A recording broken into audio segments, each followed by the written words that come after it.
हमारे नेता Nitish Kumar ji corruption, crime और कम्युनलिज्म से वो कभी समझौता उन्होंने नहीं किया है। भ्रष्टाचार के खिलाफ जीरो टॉलरेंस है कि नहीं है, ये तो आज जो मामला उजागर हुआ इससे स्पष्ट हो गया। लेकिन 58 प्लॉट का मामला जो साक्ष्य के साथ आया है, इस पर अब तक केंद्र सरकार चुप क्यों है? इस तरह की बातें अगर ये प्रकाश में हम लोग की आई हैं, एक कॉम्प्लेंट आया है और इस पे हमारी पार्टी ने स्पष्टीकरण शो कॉज किया है। जबकि केंद्र सरकार के 1 महीने पहले वो मंत्री थे, वो नरेंद्र मोदी कैबिनेट के मंत्री थे। अब कितना सही है, फैक्ट्स क्या है, हकीकत क्या है, ये जिनके ऊपर आरोप है वही इसका जो है ना जवाब दे पाएंगे। और जब तक जवाब नहीं आता है, मुझे लगता है इस पर किसी भी तरह की टिप्पणी करना ये उचित नहीं होगा। नमस्कार, आप देख रहे हैं गणराज्य बिहार और मैं हूं आपके साथ आतुजा। बिहार की सियासत एक बार फिर गरमा गई है और इस बार मामला है आरसीपी सिंह के जमीन विवाद का। जी हां, हम आपको बता दें, दरअसल ये मामला है कि 2013 से लेकर 2022 तक आरसीपी सिंह ने करीब 40 बीघा ज़मीन उनके नाम पे है, मतलब कि जिसमें से ज़्यादातर ज़मीन उनकी पत्नी और उनकी दोनों बेटियों के नाम पे हैं, जिसको लेकर जदयू की तरफ से उनसे बहुत सारे सवालों का जवाब मांगा गया है। और कहीं ना कहीं सियासी गलियारे में ऐसी चर्चा हो रही है कि ये एक तरह की राजनीति है।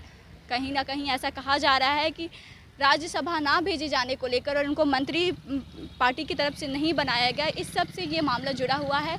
तो आइए जानते हैं इस पर क्या कुछ कह रहे हैं जदयू के प्रवक्ता, साथ ही विपक्षी दलों के भी उनका क्या मत है इस पे, वो भी जानने की हम कोशिश करेंगे। सर, हाल ही में जदयू की तरफ से अभी जमीन घोटाले मामले को लेकर आरसीपी सिंह को टारगेट किया जा रहा है और भ्रष्टाचार के अगेंस्ट जीरो टॉलरेंस की बात कही जा रही है, इस पे क्या कहेंगे?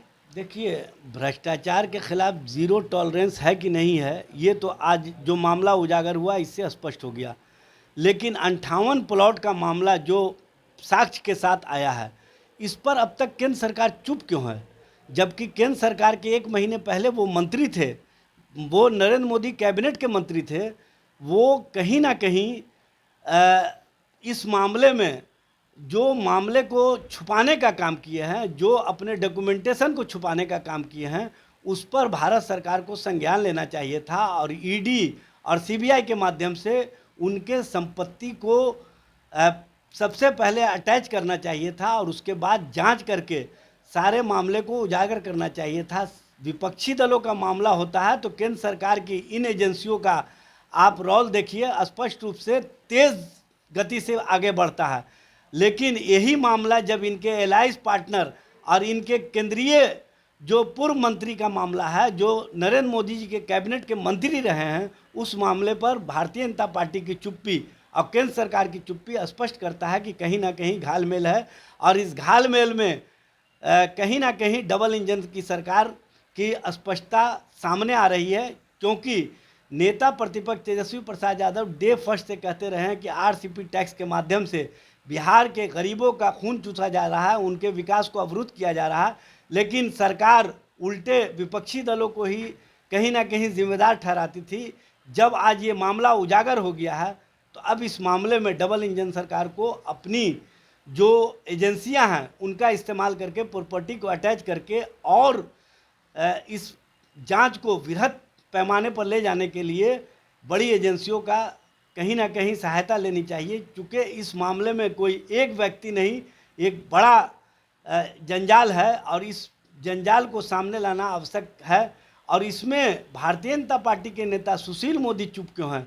जबकि सुशील मोदी जी कहीं ना कहीं सारे डॉक्यूमेंटेशन को उजागर करने के महारत हासिल करने वाले नेता रहे हैं, लेकिन इस मामले में उनका एक भी बयान नहीं आना स्पष्ट करता है कि भारतीय जनता पार्टी की जीरो टॉलरेंस के मामले में या भ्रष्टाचार के मामले में क्या सोच रही है। सर, केंद्र सरकार तो इस पे जो कार्रवाई करनी होगी करेगी, लेकिन बिहार की राजनीति में ऐसा पहली बार हुआ है जब खुद ही के पार्टी के किसी पूर्व अध्यक्ष या किसी सदस्य पे ऐसी कार्रवाई की गई हो। तो क्या 2013 से ऐसे इन लोगों को दिखाई नहीं दे रहा था कि 2013 से लेके अब तक इन लोगों को भ्रष्टाचार दिख नहीं रहा था? आरसीपी सिंह के जो संपत्ति का मामला है, तो फिलहाल अचानक से ये क्यों आया, इस पे क्या बोलेंगे जदयू के लिए? देखिए, इस मामले में जो मामला उजागर हुआ है इससे स्पष्ट होता है कि कहीं ना कहीं बड़े मामले हैं और इस मामले को दबाने का बहुत प्रयास किया गया, लेकिन मामला इतना बड़ा था कि उजागर हो गया। अब उजागर हो गया है तो स्पष्टता सारे मामले सामने आ जाएंगे और इसमें केंद्र सरकार को स्पष्ट रूप से सामने आकर के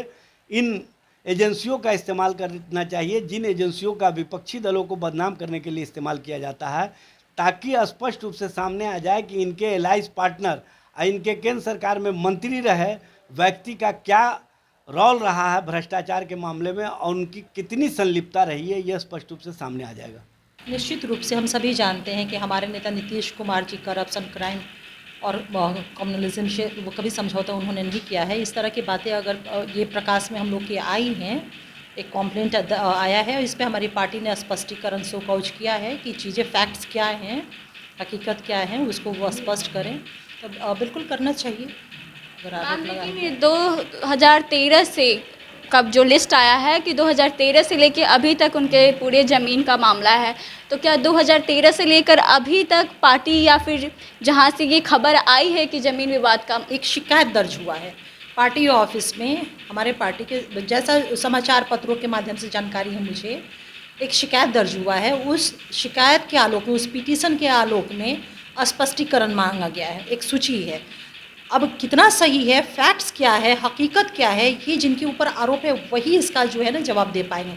और जब तक जवाब नहीं आता है, मुझे लगता है इस पर किसी भी तरह की टिप्पणी करना ये उचित नहीं होगा। सीधी सी बात है कि अगर इस तरह के आरोप लगे हैं कि संपत्ति से ज़्यादा अगर मामला है और ये पार्टी के संज्ञान में ये चीज़ें आई हैं, तो जस्ट उसका जो है हम लोगों पार्टी ने अपेक्षा किया है सर से, आरसीपी सिंह साहब से पार्टी ने ये अपेक्षा किया है कि वो तथ्य को रखें, हकीकत क्या है वो बताएं। बिल्कुल ऐसा माना जाए कि पार्टी का जो अगेंस्ट है, जो भ्रष्टाचार के अगेंस्ट जीरो टॉलरेंस के मामला उसके तहत हो रहा है, इसमें कोई भी पॉलिटिक्स से रिलेटेड कुछ भी नहीं है। नहीं, बिल्कुल सही बात है। देखिए, मुझे लगता है कि जनता दल यूनाइटेड देश की पहली ये पॉलिटिकल पार्टी है जो एक पार्टी का आम कार्यकर्ता अगर शिकायत करता अपने बहुत ही बड़े नेता के बारे में, तो भी पार्टी जो है ना वो रिटन रूप में वो स्पष्टीकरण मांगती है। जो स्पष्टीकरण मांगना अपने आप में एक प्रोसीडिंग होता है कार्रवाई की दिशा में, तो ये बहुत बड़ी बात है। जीरो टॉलरेंस, अब इससे बड़ा एग्जाम्पल और क्या हो सकता है हमारे नेता नीतीश कुमार जी को लेकर के और जनता दल यूनाइटेड को लेकर के। सुना आपने आरसीपी सिंह की